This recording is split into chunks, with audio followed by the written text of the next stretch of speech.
Have you ever wondered how the FIFA World Cup became the biggest sporting event on Earth?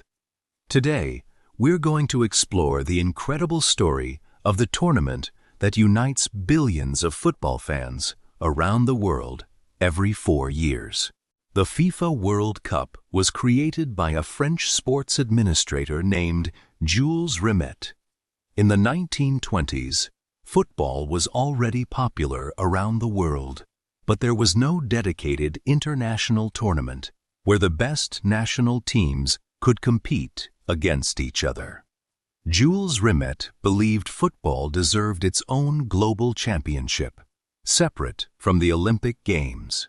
In 1928, FIFA officially approved the idea of a world championship, and 2 years later, in 1930, the first FIFA World Cup was held in Uruguay.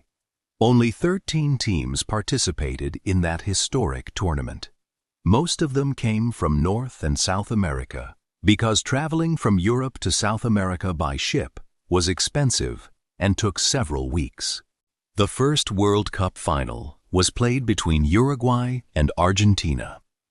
Uruguay won the match 4-2 and became the first ever FIFA World Cup champion. The tournament's top scorer was Guillermo Stabile of Argentina, who scored 8 goals. The second World Cup took place in 1934 in Italy, and the number of participating teams increased to 16. Italy won the tournament and successfully defended its title again in 1938, becoming the first country to win consecutive World Cups.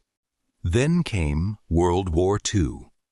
Because of the global conflict, the World Cups scheduled for 1942 and 1946 were cancelled. Football fans had to wait until 1950 for the tournament to return.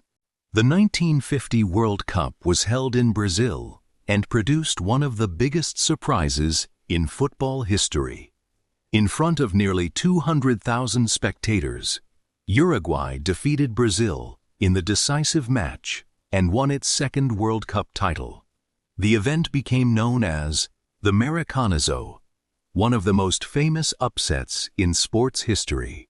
The 1954 World Cup in Switzerland saw West Germany win its first title. 4 years later, in 1958, the world witnessed the arrival of a young 17-year-old football genius named Pelé. He helped Brazil win its first World Cup and became an international superstar. Brazil continued its dominance by winning again in 1962. In 1966, the tournament was hosted by England, and England captured its first, and so far only, World Cup title. The 1970 World Cup in Mexico is often remembered as one of the greatest tournaments ever played. Brazil, led by Pelé, won the championship and became the first nation to win 3 World Cups. The 1974 World Cup was won by West Germany, while Argentina celebrated its first title on home soil in 1978. In 1982, Italy lifted the trophy for the 3rd time. Then came the 1986 World Cup in Mexico, which belonged to one man, Diego Maradona. His performances, including the famous Hand of God goal and the stunning Goal of the Century, helped Argentina win its second World Cup title.